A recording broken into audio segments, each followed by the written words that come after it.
皆さんこんにちは。日本将棋連盟棋士七段の村中修司です。今回はですね、将棋を指しました対局の解説編をお届けいたします。戦型がですね、相手の方の五間中飛車を持久戦策の左美濃でね対抗するという将棋に進みました。途中でね相手の方が速攻を仕掛けてきましてね、受けに回る時のコツなどをねポイントとして解説していきますので、最後までごゆっくりお楽しみください。はい、ではね早速対局を振り返っていきたいと思います。本局ね、私が先手番で7六歩、3四歩、2六歩に5四歩とね、これがご機嫌中飛車と言われるね、指し方のスタートですね、相手の方がね。で、私は2五歩とつきまして、5二飛車。ここがね、ご機嫌中飛車対、スタートのね、本当に基本の形で、先手の指し方いくつかね、対策があります。4八銀と上がって、5五歩に6八玉と上がって、この後ね3六歩から3七銀という超速3七銀戦法というね、これ非常に五間中飛車に対してはねこの形が一番多くね今指されてる形ですね。はい、本局私は5八金右とね、この手もねプロの公式戦で何局もね試されてる手なんですけれども、乱戦含みの手でして、実戦はね6二玉から本局は、囲い合いになったんですが、5五歩と突くとね、2四歩と突いて、これは非常にね激しい将棋になります。同歩同飛車に5六歩とね反撃する手がありまして、同歩に8八角成と同銀、そこで3三角と打ちまして、この手がね飛車銀両取りなんですよね。そして先手もね勢い2一飛車成と取りまして8八角成と、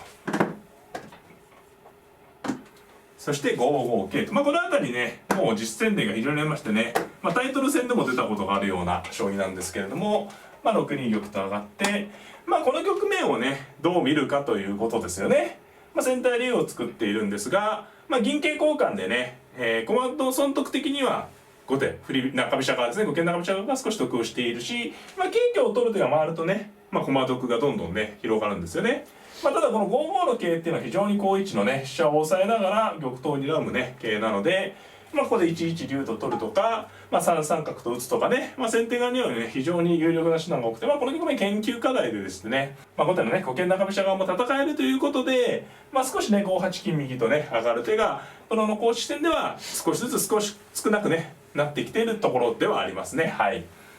ただもちろん、5八金と上がりますとね、このいわゆる超急戦という将棋にね、中飛車側が5八金右に対してね5五歩と突っ張ればね、今のような変化に進む可能性が十分にあるわけですよね。ですのでね、居飛車側も5八金まで上がるのはね、勇気がいるというかね、上がる時に今の変化を確保しておかないといけないということですね。実際は6二玉と上がったので、6二玉に4八金と上がって7二玉に6八玉と、こう進みますと穏やかですね。今度は5五歩と突いて、例えば2四歩同歩同飛車に5六歩と突いても、金銀玉がね備えてますから6六歩と突けばね、5七歩成同銀と取ればいいのでね、先ほどの形と違ってね、先ほどはこういう形だったのでね歩を成られてしまったんですが、4八銀がね間に合っておけばもうこの変化がないということですね。はい、6二玉と上がったことで、超急戦が回避されたという、ことになりますね。実戦は4八銀6二玉、6八玉7二玉ね、すみません7二玉6八玉で8二玉ですね。そして7八玉と、居飛車の方もね、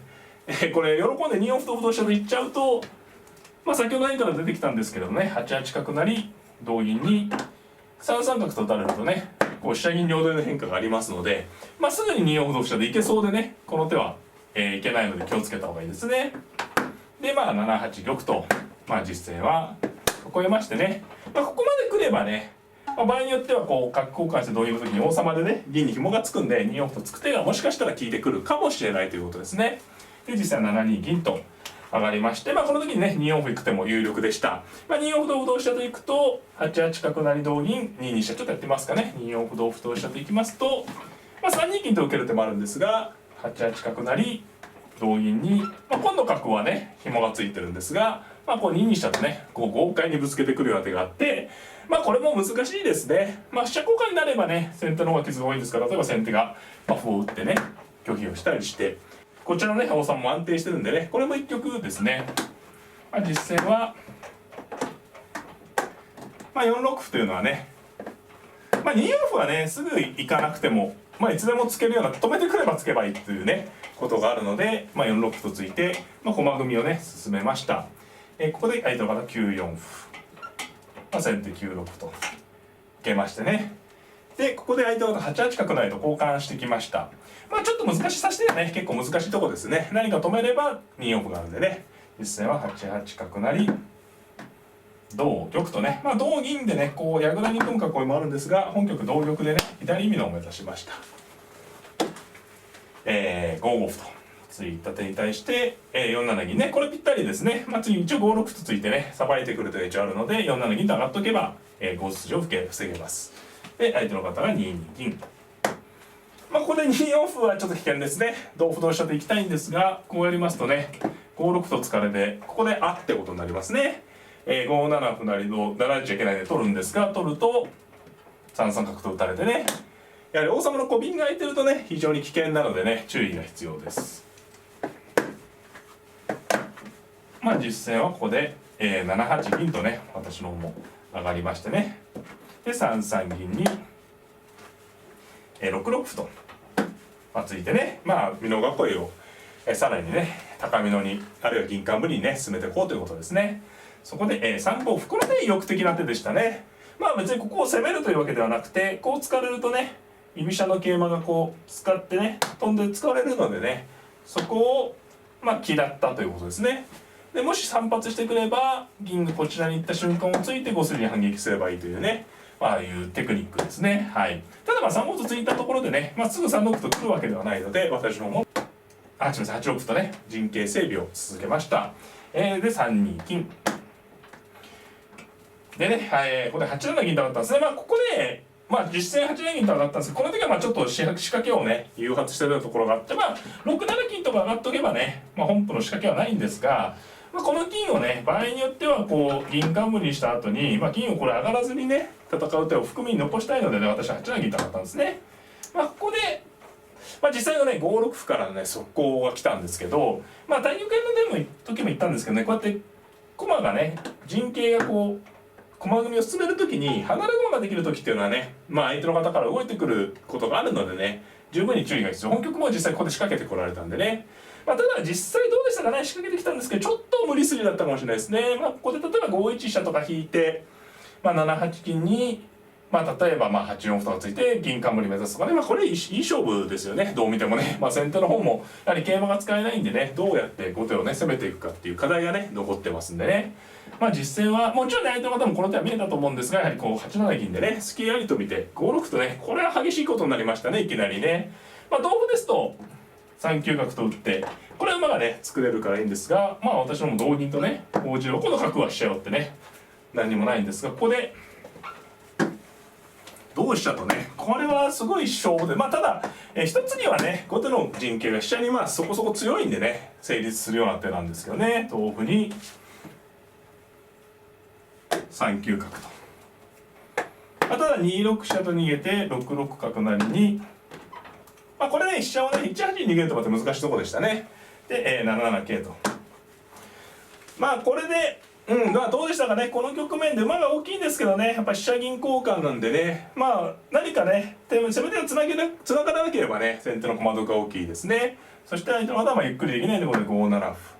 で6八金寄りに6七銀とね、こういう手はねあまり気分のいいものではないですね。受けている方としては気分が良くないんですが、まあこういう時にどうやって受けるかですよね。本局一番ここがポイントでして、どうやって受けるかポイントなんですけど、あまり良くないのはねこの歩をねと金にされるとね攻めが続いちゃうんですよね。例えばまあ同金と取って同馬と取って、